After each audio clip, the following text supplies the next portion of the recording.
오늘의 주제는 여러 가지 질문을 해결하는 거고요. 그 질문은 어디에 올라온 거냐면은 제가 운영하고 있는 카페에 올라온 질문들 중에서 몇 개를 추려가지고 이제 해결해 드리려고 합니다.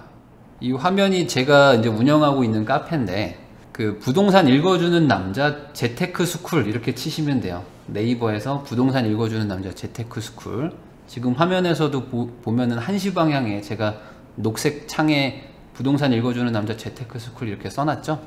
그걸 치면 이 카페를 들어올 수가 있고요. 이 카페에 보면은 뭐 여러 가지가 있는데, 여기 보면 방송 주제 신청방이라는 게 있습니다. 여기에 뭔가 궁금한 내용이 있다, 그러니까 방송의 주제로 좀 할 만한 내용이 있다면 올려주시면 제가 모든 걸 다 답변하진 않지만 좀 선정을 해가지고 답변을 드리고 있습니다. 그러면 거기에 이제 올라온 질문 중에 하나씩 이제 해결을 해보면요. 이 질문이 있어요. 대출의 무서움이라는 제목으로 어떤 분이 올리신 건데 한번 읽어보겠습니다. 방송을 우연히 보고 저와 돈에 대한 기본적인 생각이 비슷한 부분이 많아 재밌게 보고 지인들에게 링크도 걸어주고 카페도 가입하게 됐습니다. 네, 감사합니다. 그런데 며칠 전 방송에서 1600으로 인천 7층에 학원 상가를 사셨다는 예를 보면서 대출이 90%였던가요? 이걸 받았다 이거요. 제가 우리 교육생이 낙찰받은 상가에 대한 얘기를 하면서 낙찰받은 가격의 90% 정도를 대출받았다 라고 얘기를 한 게 있었어요. 그래서 그걸 보고 야, 저거 너무 위험한 거 아닌가 라는 생각이 들었는데요. 20년 이상은 갚아야 되는 걸로 기억하는데, 인천 학부모들이 애들 공부에 관심이 있고 없고를 떠나서 매수한 분이 대출원금을 갚을 때까지 일어날 대소사를 감당하면서 재산을 지킬 수 있을 것인가 라는 생각이 들었다. 악재는 겹쳐 오듯이 공실이 제법 있었고 일이 생겨서 팔고 싶은데 팔리지 않는 경우가 최악일까요? 똑같이 경매 내면 됩니다 라고 한다면 바다에 던져놓고 온 길로 헤엄쳐 나오면 됩니다. 미분 반대로 하면 적분과 같은 것 같고요. 물론 인천 상가 사신 분이 부동산으로 10억 갖고 계신 돈을 벌어보고 또 그게 얼만큼 힘이 드는 분인지 아는 분이라면 뭐 감당할 수 있을 것 같지만요. 제가 볼 때 좀 대출을 너무 쉽게 다루는 것 같은데 아닌가요? 아니면 제가 너무 대출을 어렵게 생각하는 걸까요? 라고 이제 얘기가 끝났습니다. 이런 고민들 많이 해요. 많이 하고요. 대부분의 이제 부동산 초심자분들이 이제 바로 턱 막히는 게 이거죠. 상가 사지 마라. 상가 샀다가 인생 망친다. 이게 이제 크고, 또 하나가 대출 받지 마라. 대출 받았다가 인생 망친다. 이런 얘기 많이 듣죠. 그러면 상가를 사서 대출을 90% 받으면 어떤 느낌이죠? 최악이죠. 상가 샀다가 인생 망하는 애들이 태반이고, 대출 받아가지고 인생 망치는 애들이 태반인데, 상가를 사서 대출 받으면 인생 조지는 길 아닙니까? 맞죠? 그렇게 얘기들이 많이 돈다. 그래서 이런 궁금증 반, 두려움 반, 이런 게 있다 이겁니다. 어떤 생각이 드세요? 이런 질문에 대해서 많이들 동감하는 분들도 있을 거예요. 지금 한 2,400명 정도 들어오셨는데 아마 여기서 한 80% 정도는 맞네, 의미 있는 질문 했네, 분명히 저거에 대해서 답변하기가 어려울 것 같은데, 날카로운 질문인데? 라고 생각하는 사람들이 많을 것이다. 그러나 결론만 말하면은 잘못된 생각입니다. 잘못된 생각이라고 하기는 좀 그렇고, 떨쳐내야 될 두려움 중에 하나다. 저거를 빨리 극복해야 내가 부자가 된다라고 생각하시면 좋을 것 같아요. 자, 우선은 제가 말하고 싶은 것 중에 가장 큰 건 이거예요. 우리 그냥 일반적인 사람들한테는 이 대출에 대한 본능적인 두려움이 있어요. 그러니까 이거는 이성적인 게 아니에요. 그냥 무서운 거야. 그냥 무서운 거. 본능과 같은 수준의 무서움이 있어요. 그런데 이 본능이라는 거는 사실 논리와는 상관이 없죠. 쉽게 얘기하면 이거예요. 내가 롯데월드 타워에 올라갔단 말이에요. 123층에 뭐 전망대가 있지 않습니까? 그러면 그게 555m거든요. 그러면 거기 가면은 바닥이 막 유리로 뚫려 있고 막 이런 데도 있다고 하던데, 전 안 가봤어요. 그러면 이게 유리가 뻔히 있는데, 유리가 뻔히 있지만 500m의 전망대에서 유리 바닥을 밟고 올라서면 무섭나요? 안 무섭나요? 무섭죠. 엄청나게 무서워요. 막 다리가 떨리는 사람도 많습니다. 그렇지만 이건 본능이죠. 그냥 공포심인 거죠. 그런데 아주 논리적으로 이성적으로 생각을 해보세요. 그러면 이 건물을 당연히 튼튼히 지었을 것이고 여기에 유리로 이렇게 뚫어놨다는 거는 이 유리가 절대 깨지지 않는다는 보장이 있으니까 이거를 공사를 했을 것이고 안전진단도 받았을 것이고 내가 오늘 밟기 전에 이미 수천 명이 밟아가지고 아무런 문제가 없다는 게 검증된 유리죠. 그러니까 이 유리를 밟는다고 해서 내가 혹여나 뭐 어떤 극한의 확률로 내가 갑자기 깨져가지고 빠져가지고 죽을 거라는 생각을 이성적으로 할 수는 없죠. 그러나 본능적으로는 다리가 떨리고 무섭다. 그래서 대출에 대해서도 마찬가지입니다. 이게 되게 본능적으로 무서움이 있는데 이거를 떨쳐내야지만 부자 된다고 그랬죠. 그럼 어떻게 해야 돼요? 논리적으로 생각해서 극복을 해야 된다. 이성적으로 생각하라는 겁니다. 대출을 많이 받는 거랑 이 물건의 가치랑 상관이 있나요? 전혀 없습니다. 대출이 많은 상가라고 해가지고 시세가 떨어질까요? 자, 101호는 대출을 1억 받았고 102호는 대출을 하나도 안 받았어요. 그러면 대출이 있는 상가니까 얘는 싸게 팔까요? 주인이? 101호나 102호나 매매 가격은 똑같습니다. 똑같습니다. 자, 대출을 많이 잡아놨다고 해서 시세가 차이 나는 게 아니라는 거예요. 아니 왜 그렇죠? 대출이 많으면 당연히 문제 있는 거 아닌가요? 아니죠. 왜냐면 사는 사람이 자, 내가 그걸 1억 주고 살 테니까 네가 그 대출을 다 갚아라. 그러면 내가 1억 주고 살게. 그러면 내가 1억을 너한테 줄 테니까 그 돈으로 뭐 대출을 다 갚고 나머지를 너 가지든지 하여간 나한테 넘길 때는 대출 다 없애. 이렇게 조건으로 산다면 어때요? 그러면 당연히 대출이 시세와는 상관이 없겠죠. 그리고 어떤 경우에는 대출 있어? 상관없어. 그럼 내가 그 대출만큼 대출을 인수할게. 그러면 시세와 대출 금액 차이 나머지 금액만 너한테 줄게. 그리고 너가 나한테 소유권을 넘겨. 그러면 되는 거죠. 자, 어렵지 않죠? 대출이 있다고 해서 시세가 싸지지는 않아요. 자, 그러면 반대로 대출이 없다고 해서 1억짜리 상가를 1억 5천을 받을 수 있냐? 이것도 아니라는 거예요. 대출이라는 거는 갚아버리면 끝이니까.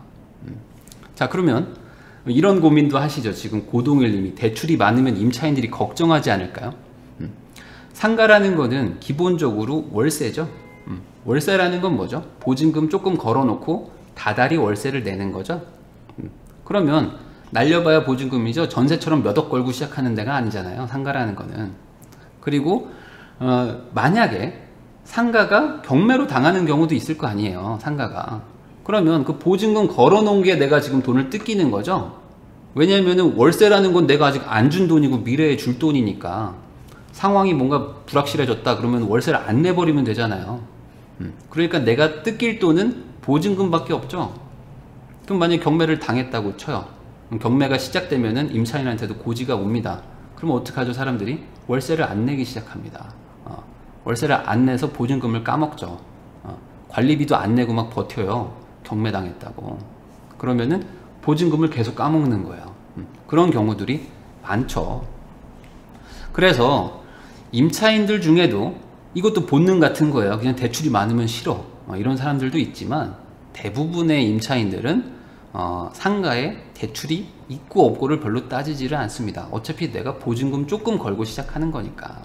그래서 대출이라는 것과 시세가 전혀 상관이 없기 때문에 사실상 대출을 많이 받나 적게 받나 이거는 이 투자와는 별로 상관이 없는 거예요. 그런데 왜 사람들은 이렇게 대출을 싫어하고 무서워하는가? 아까도 말했듯이 본능과 같다고 했죠. 본능과. 그러면 왜 이렇게 본능처럼 이렇게 무서워하게 된 건가? 이게 저는 이거를 아주 장기간 세뇌된 정부와 부모의 합작품이다라고 저는 생각을 하는데 우선 우리 부모님이 부자가 아닌 경우가 많죠. 그리고 우리 친구들의 부모도 부자가 아닌 경우가 많아요. 대부분 사는 게 비슷한 애들끼리 노니까. 그리고 내 친구도 부자가 아닌 경우가 많아요. 내 친구가 부자면은 나랑 별로 멀어지죠. 그리고 나도 부자가 아닌 경우가 많죠. 그러니까 결론만 말하면 내 주변에 부자가 없고 내가 살아오면서 부자도 별로 못 만나요. 아무래도 부자는 소수니까. 그러니까 근본적인 원인에 대해서 궁금해 본 적도 없을 아주 어릴 때부터 빚을 지지 마라. 그리고 빚을 만약에 지더라도 무조건 갚아라. 이자 내는 거 안 좋다. 어떻게든 갚고 살아라. 네 집은 네 돈으로 살아. 이런 거를 아주 어릴 때부터 계속 지속적으로 얘기를 듣습니다. 그래서 어떤 이제 어린 아이나 어떤 뭐 청소년들은 부모한테 의문을 가질 수도 있어요. 왜 대출을 받으면 안 됩니까? 라고 물어보잖아요. 그러면 부모들이 보통 뭐라고 대답을 하는 줄 아세요? 나쁜 거다라고요. 자, 왜 대출을 받으면 안 돼요, 아빠? 라고 애가 물어보면 대부분의 부모가 대출은 나쁜 거야. 대출을 받았다가 망하는 사람들이 얼마나 많은 줄 아니?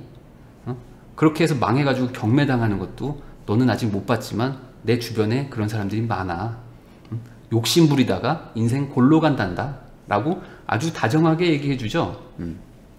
그래서 그 애가 거기서 그런 거구나 라고 대부분 수능을 하고요. 왜냐면 부모가 계속 지속적으로 얘기를 하니까.